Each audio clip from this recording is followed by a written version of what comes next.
Greetings and welcome to Mount Olympus. I am Hercules Invictus, and today on Hercules and the Space Gods, we will be exploring other worlds and how to reach them.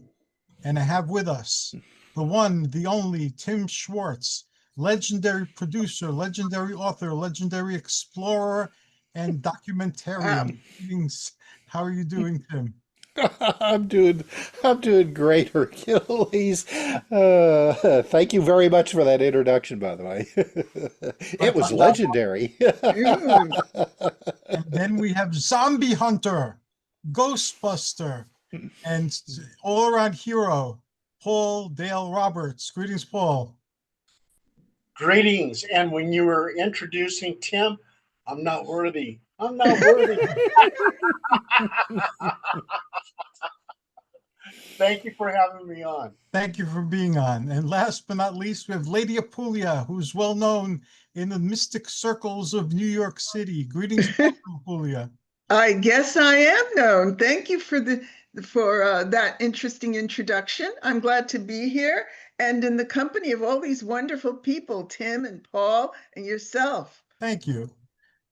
Today, I'm excited about the topic. This is a topic that has fascinated me for a very long time, especially as I've experimented with like out-of-body states, shamanic journeying, working with dreams and lucid dreams, seeding dreams, and all sorts of altered states. Since I was a young lad, I'm really interested in what other people have experienced, what conclusions they've come to, and I'd love to hear from you what your thoughts are. And as always, traditionally, we start with Tim because he has the broadest field of knowledge and he's collected more lore than all of us combined. So I'd love to hear what you have to say, Tim.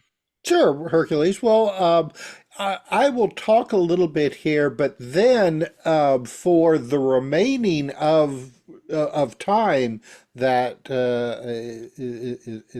is supposed to be for me for a talk, I want to open it up so kind of a little bit of a round robin with Hercules, Carol, and Paul about the subject, because I'm like you. I mean, it's a fascinating topic, and it's something that has fascinated me for a long time as well about the reality of other worlds. And I suppose that a lot of people, when you start talking about other worlds, they think more in the realm of the material, naturally, the moon, the planets, the stars, the galaxies, and you know, and the rest of the universe. But there obviously are other worlds, other realities, other planes of existence that you don't have to travel up into the stars to find. And maybe it doesn't matter. I mean, that's what I suppose one of the aspects about these other realms of existence is that they can be accessed from any location. That's one of the mysteries that has perplexed a lot of people over the years about UFOs, paranormal phenomena, and cryptids is the fact that they seem to be rather ubiquitous to the entire planet. And it's left me wondering whether or not it's the same throughout the material universe. If we were to set up colonies, just say on Mars, would we soon start to find that our cryptid creatures and other weird phenomena has followed us? That the same kind of phenomena will occur on Mars or, you know, on a planet in another solar system, because these other realities set right up against our own, and space, as we think of it traditionally, is meaningless to these other realms. So just as easily as these things could appear in your grandmother's backyard, they could also appear on whatever planet that Earth goes to. And the thing is, are these things strictly attached to human consciousness, or is it just consciousness in general? Are other intelligence on other material worlds in our universe experiencing the same kind of stuff because they are conscious like us? So, and Hercules is just like, what the hell is this guy talking about? No, I'm not. Actually, I can answer your question partially. Go for it. Go for it. I've always been able to perceive things since childhood, and I grew up, Hmm. fortunately or unfortunately, depending on how you want to look at it, in a Greek culture that was very medieval, so it was very superstitious. So a lot of these things had a context in Greek culture, whereas they didn't exist in the American culture that I was growing up in. But I've had experiences throughout my life that tend to answer your question in the affirmative. One is there is something called a skia in Greek folklore. It literally means shadow. Hmm. And since I was very little, I used to see the skies, and they look like shadows of people, but they had families and they had children and they had, all sorts of things like that. So I told my family, and they suggested I speak to my grandmother because she could see the skies. So I described to her. She was saying, "Yeah, they have families. They're just like people. They're not going to bother you. Just you could see them, and that's it." So I didn't know anything about the gas, but because I could occasionally interact with them, I just gathered a lot of experiences on them. And it was only years later that I learned about the shadow people, or the jinn, as they call them in the Arabic countries. So my experiences matched very closely with the lore that had accumulated about shadow people and jinn. And I got this directly from my experiences and came to a lot of the same conclusions. So I wasn't fed the stories because they're very obscure, even in Greek superstitious lore. And also with animals, I can sometimes see animals that have passed on. And I remember once I was 11 or 12 and I was at a family gathering, and I saw my grandfather who had passed on, and he was there. So I said, "Oh, Papu is here." And people were saying, "Oh, stop that. You're being ridiculous," and all this type of stuff. But then my grandfather's dog, who was very old at that point, came into the room, walked right where I said my grandfather was standing, and started jumping up as if there was a person there. You know how dogs jump up when you come in the door? So Right. after that, nobody told me to keep quiet or shut up about these things. And I have a cat now whose name is Ghost, because when we got her, she was a ghost. She was a ghost cat that came into our house in the Poconos, and she was with us for a couple of years as a ghost. And Mm. people could see her because they'd always ask us about the gray Siamese. And we had a gray Siamese ghost, but we didn't have a gray Siamese cat. And then one of my cats got pregnant, and one of the and Ghosts, we didn't see her for a while, but one of the kittens looked like a gray Siamese, even though the mother wasn't Siamese. So I called Ghost, and the kitten like cocked its head and started walking towards me, because I used to call the ghost cat Ghost, and she never behaved like a kitten. She always got, she always behaved like a clumsy black cat. So I believe that the consciousness extends beyond humanity, and that intelligences on this earth beyond the human can sense these things sometimes. But I also believe that these experiences transcend culture. And I've come to the conclusion that the culture gives you an explanation, which may or may not be true, but it gives you a vocabulary that's useful for explaining these things and putting them in context. But that doesn't mean that their interpretation of what it is true. So throughout my life, I've sought the different interpretations, but I take them with a grain of salt, because I don't know, it makes sense, but who knows? Mhm. So I'd like to say something. I was telling Hercules before we started that I thought this was a great idea, great topic, but I didn't know how people were going to approach it. Because when I think of Tim, I think, oh, he'd be talking about the Pleiades and different worlds where aliens come from. Could be science fiction worlds, it could be spiritual worlds, which you started talking about, and of course, astrological or magical worlds. So I was think what I had a very similar background to Hercules, where I sensed things and saw things. And one of the things I thought of, not exactly science, because we can look at this as science too. It's the most boring of all the choices I mentioned, but I remember Ingo Swann had his, in his world of remote viewing, he wrote a book called Penetration. You probably all know it, where he remote viewed the moon and he saw alien bases there. And I remember what I do is for relaxation, I do meditation. And sometimes I enter my own fantasy worlds for fun. But then those real worlds seem to edge in sometimes. So I remember I had something similar where I found myself in a cave with a tunnel and an entryway. And I wasn't looking to go there. I just ended up there. And there was this strange creature looking back at me. And I made a beeline away from that because it felt really creepy. But you you know, when you let your mind go or you do some kind of uh, meditation that is practiced and structured, you can go to different worlds and you can actually focus your mind to go where you want to go as well. Or you can let yourself go wherever, as I did, and who knows where you end up. Just thought I wanted to say that. No, that's a great thing. And there are places I know in Dream, because I've worked on and off in Yes. dreams for all my life. There are places you could revisit in Dream, and time passes differently. But I remember I'd wake up in a train in the dream, and somebody just came. I'd wake up in a train and take it to the last stop. And when I was on the train, I realized that I was on a dream train because it happened often enough.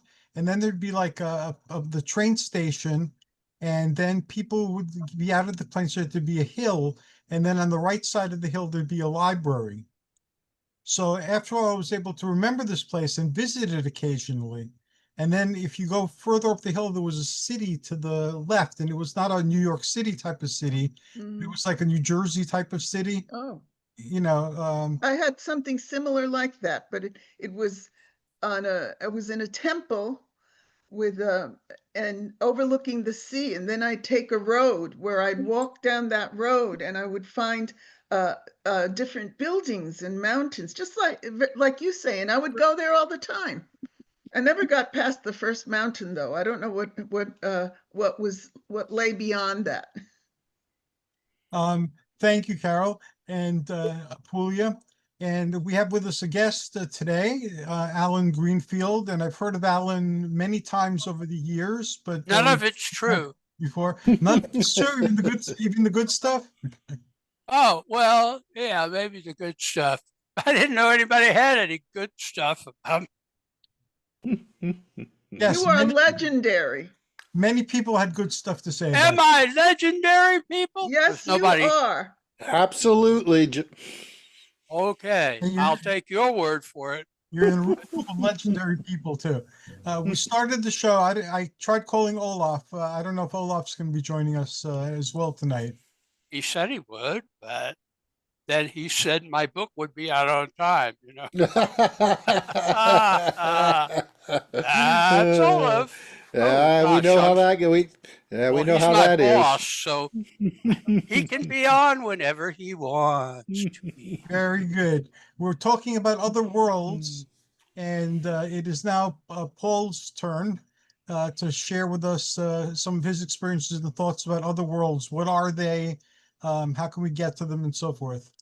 And then we're calling on you next. Usually we go to the guest second after Tim has spoken, but today we'll switch that around a little bit.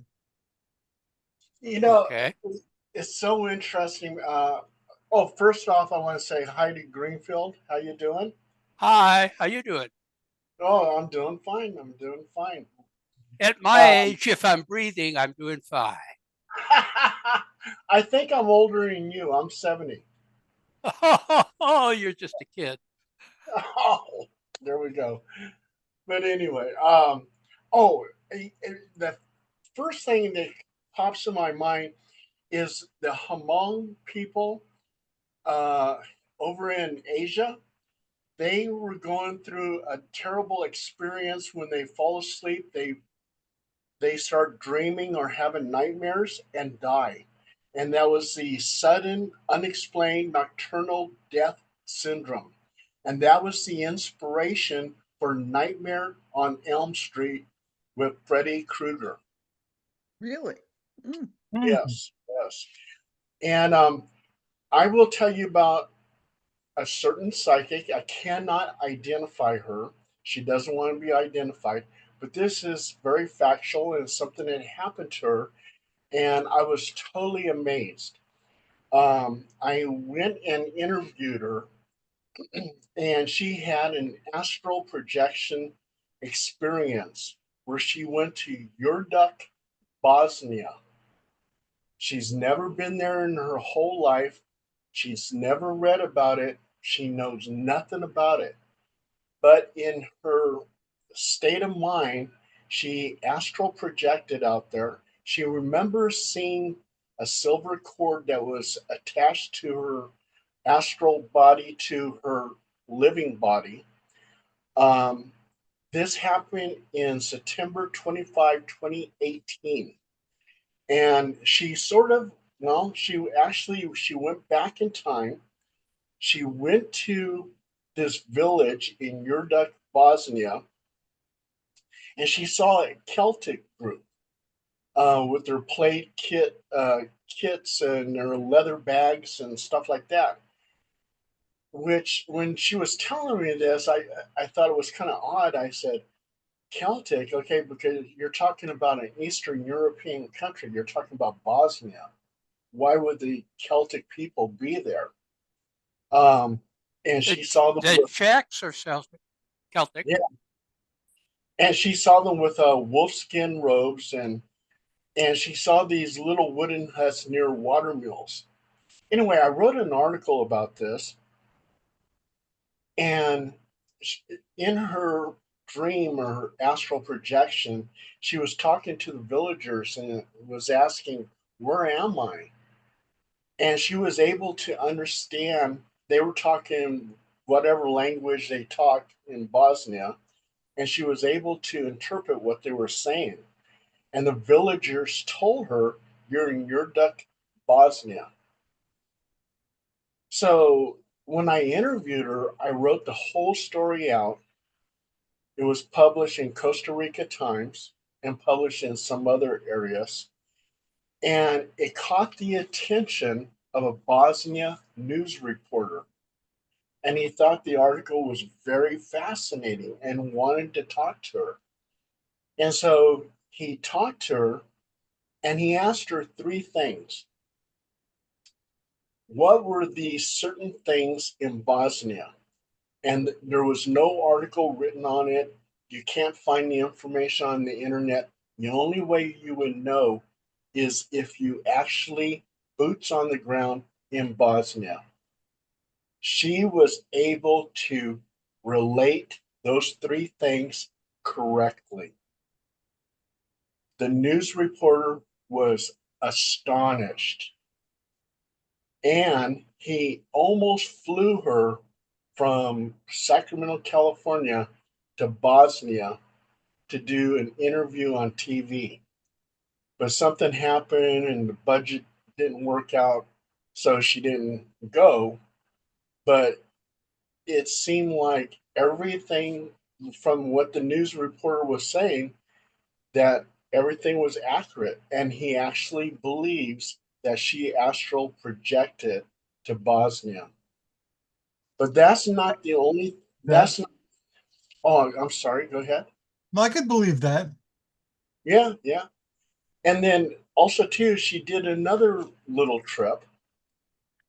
Oh, but also too with the Bosnia thing, not only was she at this village, but she like time traveled back into the past because there was Celtic people in Bosnia at a certain period of time. I forget what on my article. I know I have that time period on there, but we did some research, and plus, news reporter says yes, there was Celtic people here. So is and he gave the date when they were there, and so it seemed like she time traveled to Bosnia. So that was very interesting. Also, too, was also very unique. She felt like she was reincarnated from 1600 period of Japan, and she felt like she was a geisha girl. She saw herself in a fancy kimono that had cherry blossoms and cranes on it, and her husband was a very well established land baron, and he was very rich. Somehow he passed away, and this person inherited his wealth. And this is something that's in her head. She said was in her head when she was a small child. So she did some traveling in the esoteric realm of things, which was very unique. Thank you very much. And the puzzle piece continue to fill the table. And it looks like you're answering Tim's question in the affirmative as well. That these things follow us around um, to different environments can be experienced. Alan, I'm first of all very pleased to finally connect with you. I've heard of you a lot over the years. You're a hermeticist and wizard of renown. And lately, I know you've written a book on the secret cipher of extraterrestrials and on the legendary black Ultra-terrestrials. ultra-terrestrials. I'm sorry. Yeah. Well, And I try to black say gods. that, we're dealing with stuff that's right here, right now, just in a different membrane, so to speak. I use the word dimensions as little as possible because that goes back to BSRF in the 1940s, and I want to keep this in 21st century terms. But yeah, I think we're just surrounded by other universes, and some of them are permeable, and certainly ours is malleable. I mean, I know about your experience in the Greek Isles. I had a similar experience when I was 16 well, on a mountain above Athens. So time is, as Einstein would put it, time is relative, and you should meet mine relatives. Boy. So I think we dance in and out of reality as we define it on a day-to-day basis all the time. I mean, a term like astral projection, you have to define astral. But if you say something like mind reach, the notion that you can be in more than one place, or in the case of near-death experiences, your body can be in one place and your consciousness can be in a very, very different place. Mhm. We probably ought to. In fact, the latest thing I've come out with is a book on magical rituals for the 21st century. Oh, But awesome. well, it's just a booklet, so it's the cheapest thing out there. But I don't have anything to do with setting prices or publishing. I don't know skata about publishing. That means shit in Greek for those of you. Yes, that's opa skata. Opa. Yes, well, my first wife was in the belly dance business, so I met a lot of Bazookia Greeks in that environment. And Bazookia Greeks are not like church Greeks so much. They tend to be, well, let's put it this way. The only Yiddish I know is from my father screaming out the window at Volkswagens passing his Lincoln. So, and they were all curse words. And I guess I know quite a few Greek curse words, but not a lot of, it's all Greek to me, so to speak. Anyway, wandering back to the middle of the road, I think that, in fact, all of my books carry this theme, from Secret Cipher of the UFOnauts, which was the first, all the way to, we argued over the title. I don't get control of titles either. Secrets of the Real Black Lodge Revealed. Second edition. Don't buy the first edition. Anybody. So I'm done plugging. Kirk, I'm done plugging. So Well, Uh, plug away, that's fine. Would you mind explaining a little bit more about your books, about the secret ciphers and how you came to decipher them? And also, for many, the Black Lodge is a myth, but well, I wish it was. many And occultists have talked. Even Blavatsky talked about the red caps, and that's a theme in folklore. So, but a lot of people, when you ask them about the Black Lodge, will tell you, "Oh, that's a fraud type of thing." So, can you explain its reality a little bit? yeah, I can try. It's like Olaf,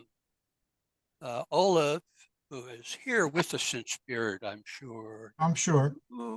Um, and so is Beckley, and he's not with us in the flesh anymore at all. But he was your friend and my friend for 60 plus years.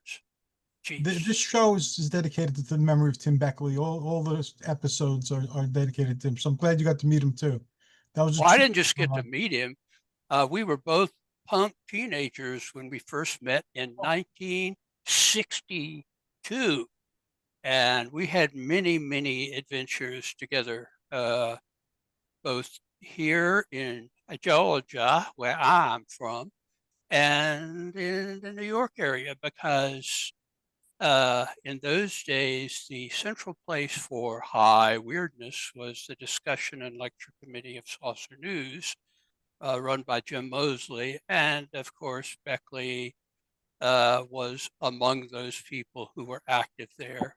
Most of those people have gone on to that great flying saucer in the sky, but it was a fabulous time. And I used to go up to New York for New Year's Eve and stayed at the Hilton in Times Square so that we could watch the New Year's Eve, the ball coming down and so forth, but not actually being out in the cold and crowds and so forth. So we had some really swinging times, and Beckley was always there along with Jim Mosley and John Keel and Gene Steinberg, who shout out, he's, I understand, in the hospital right now. He had a fall while jogging, something us older folks experience on a fairly regular basis. So I don't care, but I'm hoping Gene will turn out okay because he's older than me, and there's very few like that. So where was I? That's another old people thing. You get off on one tangent. Anyway, so my books, I had written for, I don't know, zines, as they used to be called in the pre-internet period, which is to say self-published little magazines printed on a mimeograph and circulated to as many as 200 people or as few as 20. I remember And those days fondly. yeah, well, I remember them, but because I published them as early as, let's see, when was my first? 1962 or 63. And my last was 1996. But by then, I had been seduced by the internet side of the force and found that the same level of effort could bring me to thousands or even tens of thousands of people in something that took me, an hour to compose, because it's just, there's no contest there. Of course, you're dealing with a lot of people with a lot of viewpoints, and you have to kind of, put up with a lot of nonsense as well as a lot of useful information. But anyway, I had never had a book. I tried to publish one myself, self-publishing. I tried exactly once, a book called Saucers and Sorcerers, and discovered a couple of things. A, I write pretty well, but I'm not a proofreader. And B, more important, I have no clue about publishing or distribution of anything. So there was the book, Saucers and Sorcerers, which was about ufology more than it was about UFOs. And I think maybe 100 copies were circulated. 1,000 were printed. I don't know what happened to the rest of them. I have 2 copies. One was my mother's and one was my own. And, so I was a little bit down on the whole notion of being an author rather than a fanzine writer. And I went to this convention, I guess it was mid-1970s in Chicago, where everybody who was into UFOs that was alive then, Ray Palmer was there, Kenneth Arnold was there. Of course, Jim Moseley and I were there. And I had been told, and I tried to impress my wife, see, I'm a person of interest. No, I shouldn't use that phrase. It means something else now. I was an interesting person of that period, and I had been invited to speak. And they shuffled me off into a side room where 5 people, including Jerome Clark, who later became the editor of Fate magazine, but he was a teen ufologist also, were there, and I was downhearted. So I talked to 4 people and Jerry, who was an organizer of this convention with Curtis Fuller and the original Fate magazine people. And I didn't give the talk I had expected to. I gave a very bitter, nasty, hostile talk aimed entirely at poor Jerry, who had to sit there. And so it ended, and all 4 people left because it turned out Ray Palmer was speaking in the main room. Hell, I wish I had been there and not listening to me. But a guy walked in with a copy of Saucers and Saucers. I guess he was one of the 100. And he said, would you autograph this? Well, this is 1970 something, and I hadn't done a lot of, I hadn't been asked very often. So I signed the book. I said, how would you like this? He said, doesn't matter, just put your name there. This book changed my life. And the whole convention became a whole different ballgame for me. That made my day, it made my week, it made my month, but I never again ventured into self-publishing. Along came the days of the BBSs. Anybody here old enough to remember? Well, the BBSs, they were sort of pre-internet, but they were a way of posting. They were electrical bulletin boards, but sometimes they evolved into what would now be, I guess you would call them chat rooms. So a guy named Ron Bonds, may his memory live forever. My latest major book was dedicated to his memory because I think he was killed for his ideas, had a BBS called Illuminate BBS. And eventually he turned it into Illuminate Press, one of the last of the smaller, how shall I put it, the kind of publishers, classical publishers that, you had a contract with if you were signed by them, and they gave you 20 review copies, quote unquote, to give to reviewers, but actually, of course, to give out to your friends.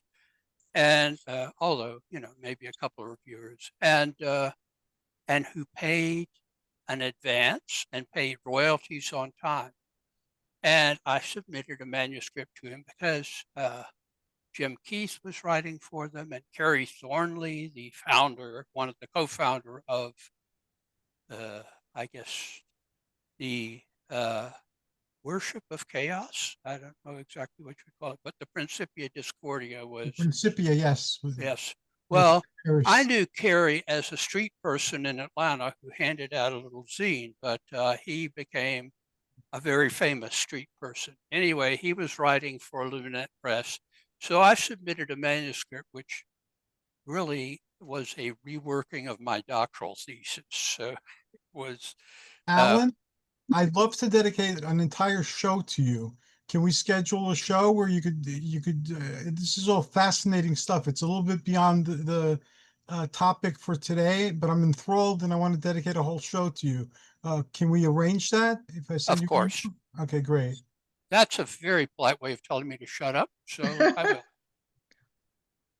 will. Well, you brought up Eris, and she's a Goddess of Greek, chaos. fellow Greek, yes. Now you were saying that your books support the notion that our reality is fluid and that it's not as solid or set as we'd like to tell ourselves it is. Yeah, Illuminate Press was my first publisher. They published Secret Ciphers of the UFOnauts, which hit on my rediscovery that the strange names and words and myths that show up in UFO lore and in fairy lore and in mythological lore can be, so to speak, decoded using the cipher that was part of the Liber Alva Legis, the Book of the Law, as the Thelemites call it, that was supposedly dictated by a non-human intelligence in 1904. And it has a page that some magicians in England sort of cracked the code, which Aleister Crowley could not do. And they used it for magical purposes. I was given a copy by Tina Coutet, and I sort of, okay, another magical code. And I applied it to things like Orthon, George Adamski's claimed contact being, and it decoded as Orthon had the same value in this cipher as Jesus. And I thought, well, what is the conventional view? This is, back in the day of Jesus. Well, there was the velvet Jesuses right next to the velvet Elvises on people's walls.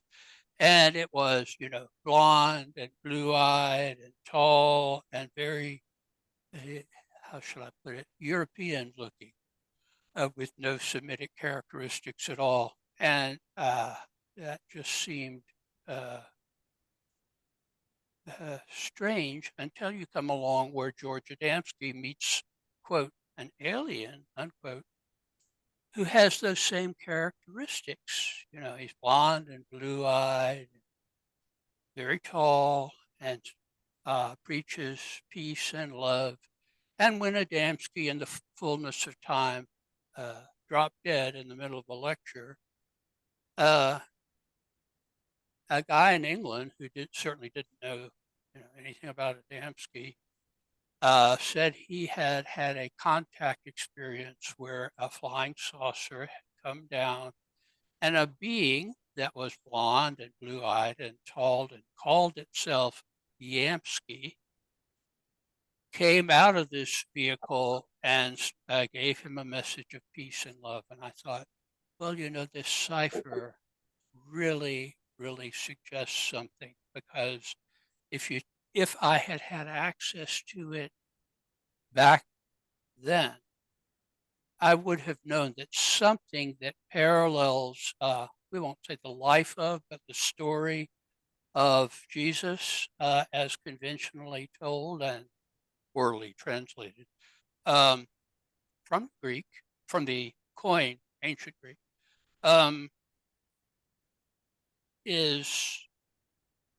it is predictable that if Adamski saw something sort of in his own image, I was told, I never met Adamski, but Jim Mosley, who did, informed me that the man was extremely anti-Semitic.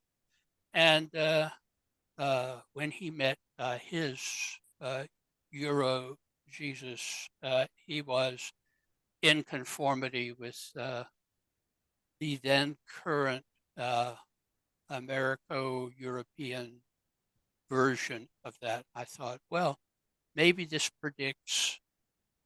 cipher predicts other things.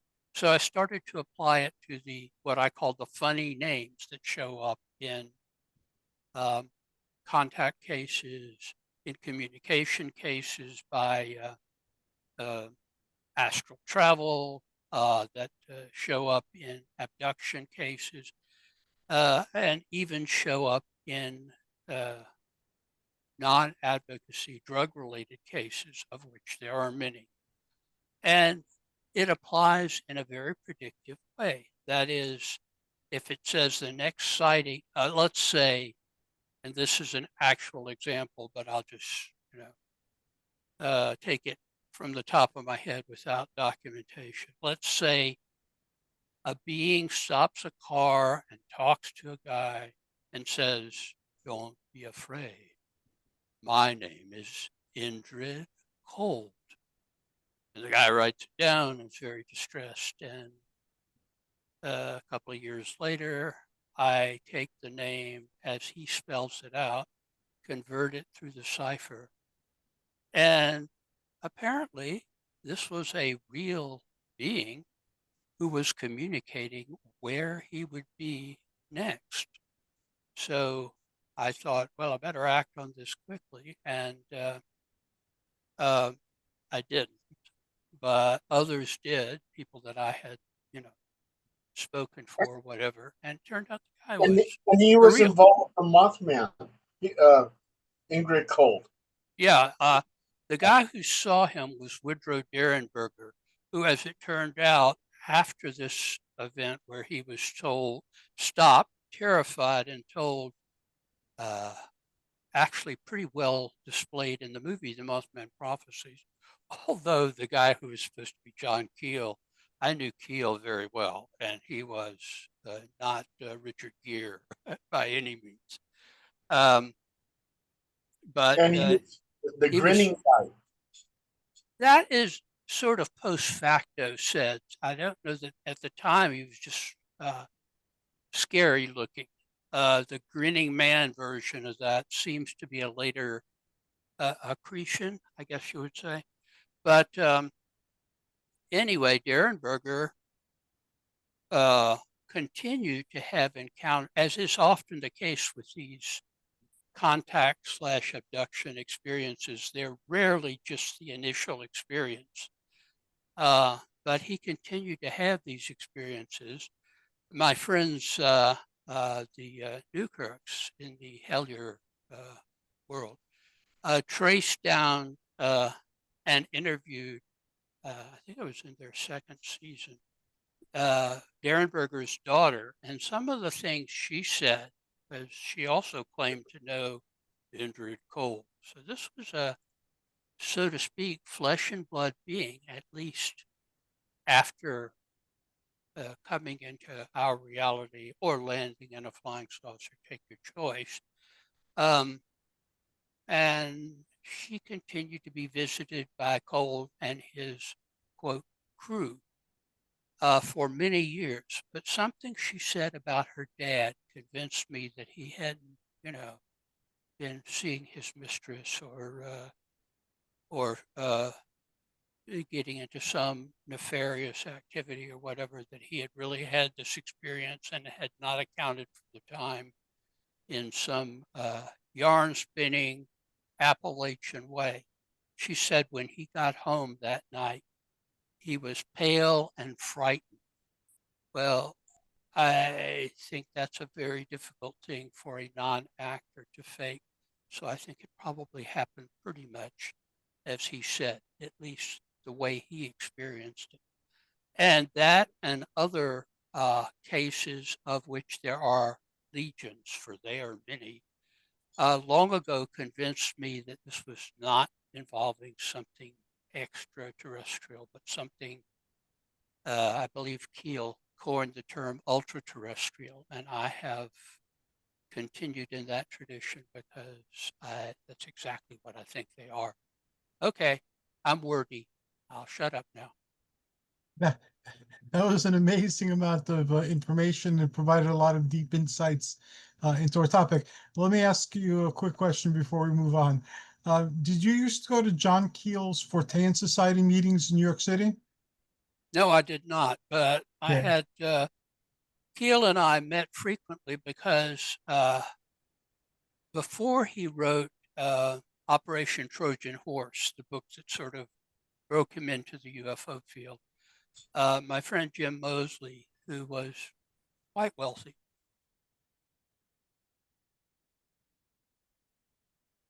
kinds of things over a period of years. And he started calling me, I guess this was around 1965, 66, when I was 17, 16, 17. And he would talk to me for hours, no exaggeration. This was in the days when long distance was very expensioso. And he would talk about John Keel, this guy he met. He'd say to me, Jim would say, Alan, you've got to meet this guy. He is really beyond any of the things that we're doing. I said, well, I come up there for New Year's Eve, so I'm there for 3 or 4 days. Invite him. And he said, I will. And he did. And I met Keel at our room party, and probably on New Year's Eve.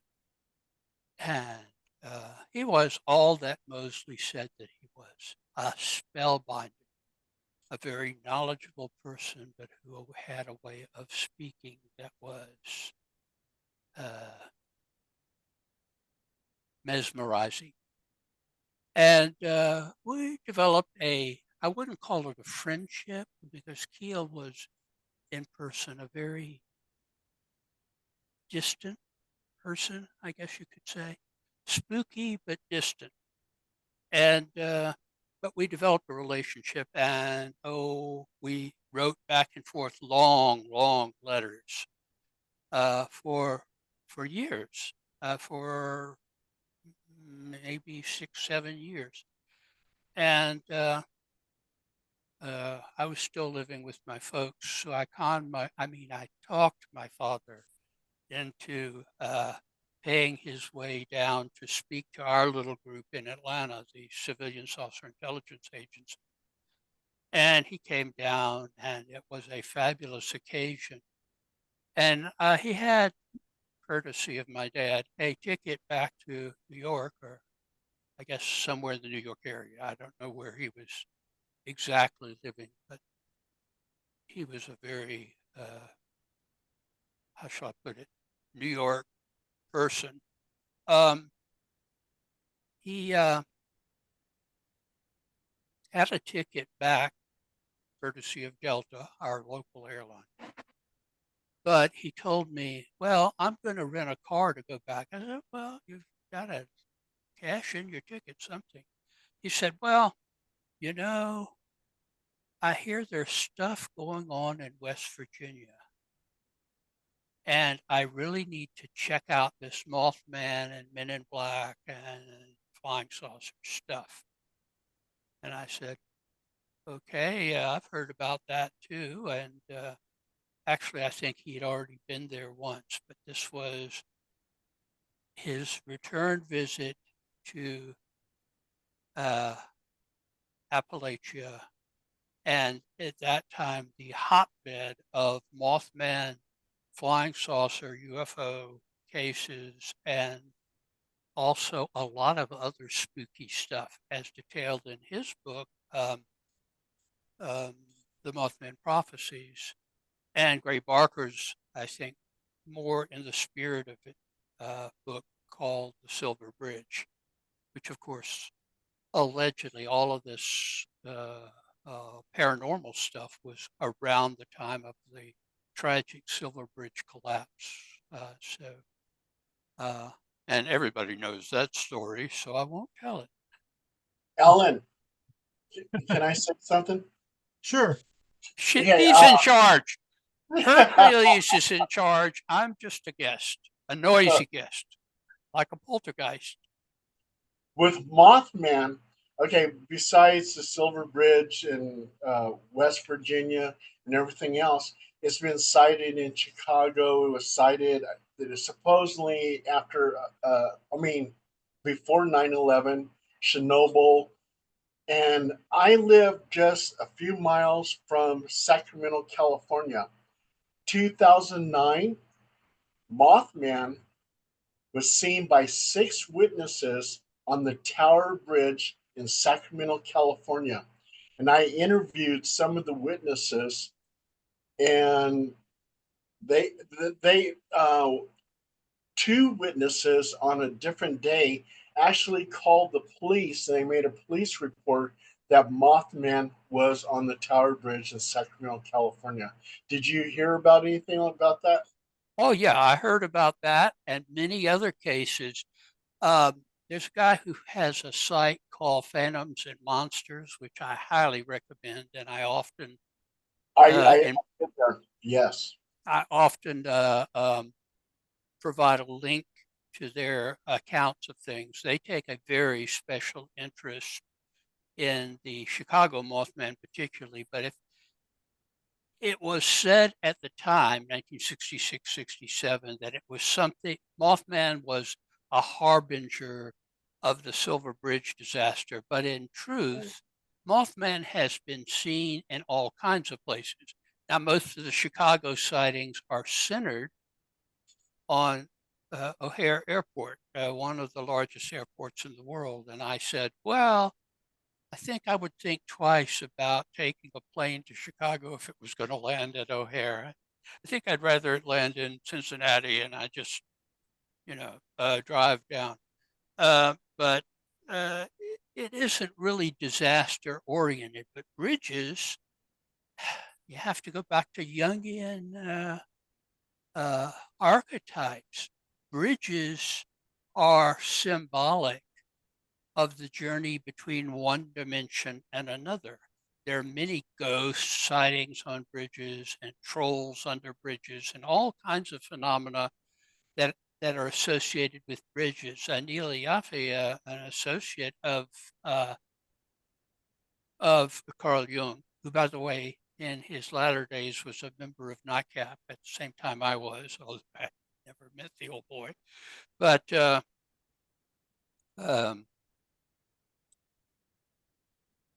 she wrote a book about ghost cases in Switzerland, which is where she and Jung lived. And many of these cases occur on bridges. And one of the points that she made was, well, in Jungian psychology, the interesting thing is bridges are always a way of, literally the word bridge is used in that sense, between one world and another. The Rainbow Bridge in Norse mythology, for example, I don't know. Hercules can probably tell us whether there's a comparable thing, a way to get to Olympus, but they're all from the primal Proto-Indo-European mythos. And I use the word myth in the Campbellian sense, not in the, it's not true. I think it may be more profoundly true than day-to-day consensus reality. Did I answer your question? Anyway, it seems like in Native American lore, Thunderbird lore, going back to, Jesus, how far? I have no idea, but very far back, is really identical to Mothman lore. Whether you see it as a human-shaped moth, but with no separate head, which as an occultist, I know the Bornless One ritual is a bad translation of the word headless one, because head in most Semitic languages is similar to the or the same as the word for head. So headless one. I just ran a piece about the prevalence of headless horseman cases throughout history. Well, Mothman is said to have eyes and wings, but no head. And the Thunderbird is usually seen at a distance, whereas Mothman, beginning as Gray Barker was first to expose at the makeout place for teenagers, the TNT area outside of almost said Clarksburg. That's where Gray lived. Alan, Was, also with the TNT, it's kind of interesting how Mothman supposedly was at that TNT site and then he manifested. The same thing sort of happened with Bat Squatch at Mount St. Helens when they erupted. All of a sudden, they see this creature looks like a Sasquatch with wings, and later on, it was seen on the Cascade Range from Mount St. Helens. It was seen at Mount Shasta, which is a very mystical place. and which is in the Cascades, I believe, which is Yes, where Cascade. Kenneth Arnold saw his 9 gleaming objects, which were not saucer shaped, but when he described it to the media that was on June 24th, 1947, and within days, the term flying saucer was out there because he said it moved like a saucer skipping across water, which if you've ever done rock skipping across water, it sort of jumps as if it were levitating. And the media, which always gets these things somewhat wrong, deliberately or otherwise, called it flying saucers, and the name stuck. And I still prefer it to, certainly to UAP. I mean, UAP, please, it's a government, or UFO, or, any of the terms that governmental agencies have come up with. They're sort of, what people conjure up when you say flying saucer is closer to what people actually see. But I think these are all part and parcel of other worlds, other flesh, other beings from otherwhere. And Jacques Vallée used the term Magonia, which I Yes. ate up because I think Magonia, the land of the fairies, is the same as the land of the saucer people, the land of the trolls and all of these supposedly supernatural creatures who I would say are more like extra natural than supernatural. Wow. Tim, do you have any questions you'd like to ask Alan? Oh my gosh, we would have to produce an entirely new show if you let Alan and me start talking Well, back and forth to each other. I am game because I'm very flexible with such things. That I'd be very open to that. Let's just schedule it and do it. Me too. Yeah, definitely, You open to it definitely. also, Alan? That's fantastic. Well, I'll be Yeah. glad to do it. All I need is, some notice and a link, and I'll be there because famously I've said I'm a media whore. I'm sort of like the hooker on the street corner. I'm available. But you're also a legendary figure.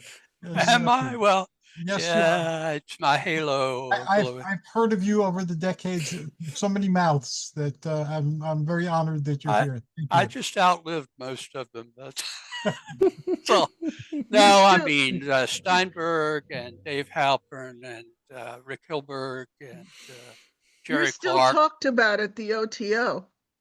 I can tell you that.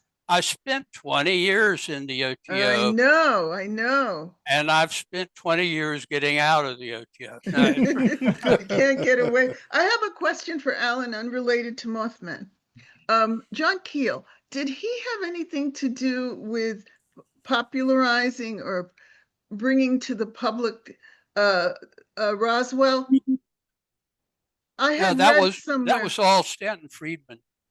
Stanton Friedman? Yeah, I knew him very well. And he was, I mean, the ufology pre Friedman, who got into it tellingly, in my opinion, after he was a nuclear physicist, and Yes, I know. nuclear physics had a lot to do with what basically the program to put nukes into orbit.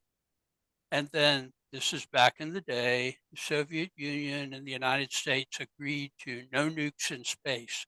Actually, that's sort of being violated now, because not with bombs, as far as I know, as far as we've been told, but with, I mean, in a sense, Voyager 1 and 2 are powered by nuclear energy, little power plants. But of course, if they were, God forbid, to explode, they're gazillions of miles, to use the technical scientific term, from Earth. So they're not violating the nuclear atmospheric test ban treaty, which has not, to its credit, has not been used. They used to blow up bombs in the atmosphere all the time when I was a kid. That hasn't happened for 50 years or something. Anyway, Stan was out of a job when they signed that treaty, and suddenly he became the Roswell guy. And at that time in ufology, we all knew about Roswell, but we most of us said, oh, the weather balloon case from 1947, and let it go. But Stan Friedman, a very strange guy, even by Keel standards, sort of revived that. But I don't think that Keel was ever hyped on Roswell. Actually, I don't even know if he had an opinion on it. But most of us in ufology from that period either thought unkind thoughts about Roswell and about Stan the Man Friedman, who was on the college lecture circuit, and Roswell. To me, it was a minor case that got elevated. The major case, interestingly, right before that, for that period, was the Maury Allen case, about which, another plug, with your permission, Hercules? Of course, plug away. I've had conversations with Tim where we could do a bunch of shows about the books we publish. So I'm opening the invitation to Yeah, well, some you of as those well. books included a section for me, but I don't get any royalties from those. And look, between that and my Social Security, that's all I have these days, because the family wealth went out with marriage number 2 or 3 or something. I don't know. So buy my books. But in the book on the Black Lodge, second edition, corrected for the Alan, train wreck. I gotta tell you something real quick. And I then have, we have to wrap up and share contact information. okay, I actually had dealings with Stanton Freeman myself. I was involved with the story on the incident at Fort Benning where there was a UFO invasion of Fort Benning. And I brought another witness, Command Sergeant Major Norton, in which Stanton Freeman interviewed. And Norton claimed that he had some UFO debris. So Stan and me were talking back and forth on the telephone because Norton kept on giving them the runaround and wouldn't show them where he buried the UFO debris. And I knew Stanton too, and he used to go to John Keel's Fortean Society meetings with Antonio Huneos and a bunch of other people. Tim Beckley was there a few times, and I met him during that period. And Tim, were you ever, I think you had also been at some of John Keel's meetings in Manhattan. No, unfortunately, I would have been too young. I would have been a teenager, and my parents would never have allowed me. There was a time when half of ufology were teenagers.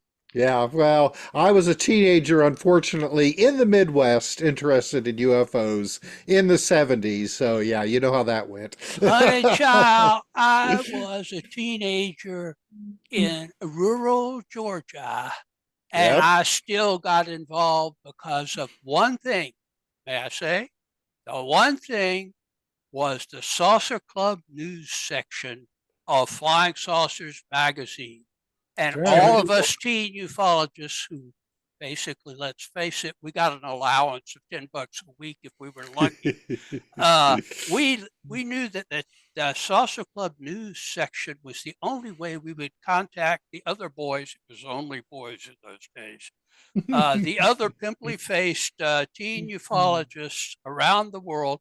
And I must say, my longest lasting friendships have been with those teen ufologists that I met way back when, including Beckley and Rick Hilberg and Gene Steinberg and people who are, and Dave Halpern, the most thoughtful of the bunch, although he thinks archetypes are just archetypal. I'll shut up now.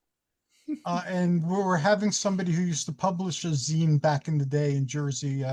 Michael Del Rusi used to publish a UFO zine with his brother for very many years here in Jersey. He'll be joining our circle at some point in the very near future. We call ourselves the torchbearers because we're carrying the torch for those who came before. And we honor Tim Beckley. We honored recently Brad Steiger.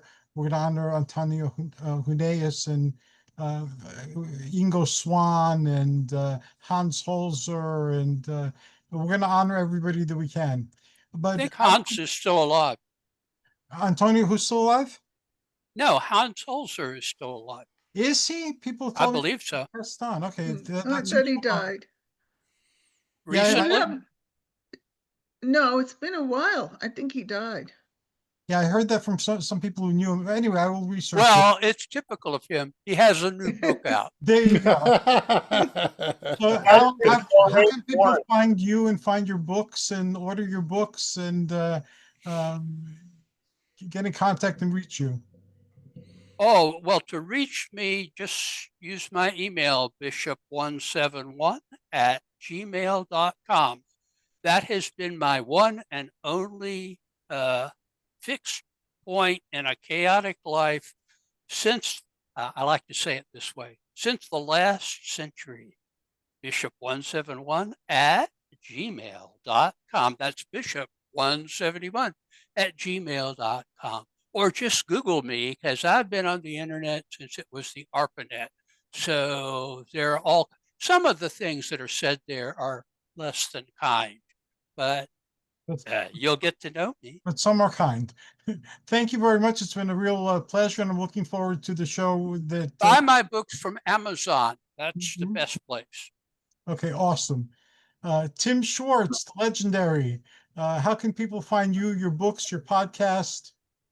Sure. Well, like Alan, you can buy all of my books on Amazon. Just type in my name, Tim R. Swartz, and they'll all come tumbling out for your reading pleasure. I'm also a co-host on the Paracast with Gene Steinberg, and we all send best wishes to Gene, who is currently in the hospital recovering from a fall that he had when he was out walking his dog. But hopefully he'll be able to come home soon. And if you want to email me, you can reach me at trswartz@gmail.com. And I also want to send give out a plug real quick to conspiracyjournal.com. Tim Beckley's niece is in the process of resurrecting it. And so you'll start to see a lot more activity on it now with some young blood coming in to to take the torchbearer and run with it even further. So conspiracyjournal.com. I believe that Tim is also responsible for keeping Beckley's programs, which he was the co-host on, and his books in print. I see them, the ones that I had a part in print, and that's probably due entirely to Tim. So kudos. Well, that's been taken over now by Tim Beckley's niece, Michelle. Michelle, So Yeah, Michelle. So yeah, she has been very active in making sure that all of Tim's Interlight publication books are still available again on Amazon.com. And we're going to be seeing a lot of them. Michelle and I have already talked. Tim has a wonderful family, and I've been in touch with some of them, and also with Carol, who did the art for a lot of the books. These are wonderful people, and I'm honored to have connected with them. Apulia, how can people find the Lady of Magic? Well, I'm on Facebook, Carol Linda Gonzalez. I welcome anyone who's interested in discussing these topics with me. I wrote in, the only thing I can say is I wrote an article for the Village Voice a long time ago on pagans in New York City. So I was very aware of what was going on. And I was also interested in UFOs in the pagan community. I was part of something called New Moon New York, which was very active in the 1990s. It no longer exists, which is not necessarily a bad thing, a good thing, but or a bad thing. But I'm open to anyone who is interested in these topics. Thank you very much. And Paul, that's Yes, but my Chihuahua. She has a lot to say. I just want to let you know that Brad Steiger did write a book about zombies, and here All it is. right. There it is. Brad Steiger salute that guy. And Paul has adventures. He's come out of retirement recently. He's a writer. He writes a lot, and he's on a few of my shows now, and he has his own show on my channel. Absolutely, absolutely. And also, too, I write for Phenomena Magazine, Paranormal Underground Magazine, and Outer Limits Magazine. Uh, when I was writing books and they were in print, some of them went to Barnes and Nobles and Amazon. I think a few of my books are still at Amazon, but now I publish books on the Internet Archive, Google Books, and Google Play. So you can actually find them that way. You can Google my name or Bing it, Paul Dale Roberts. And if you want to see some of my books, Paul Dale Roberts Books. Thank you to all of you. This was a great conversation. I look forward to our next conversation, whatever form it takes. And I wish you all the best and greatest success in all your endeavors. So thank you very much, and take good care. Bye-bye. Bye, everybody. Bye. Good night. Good night.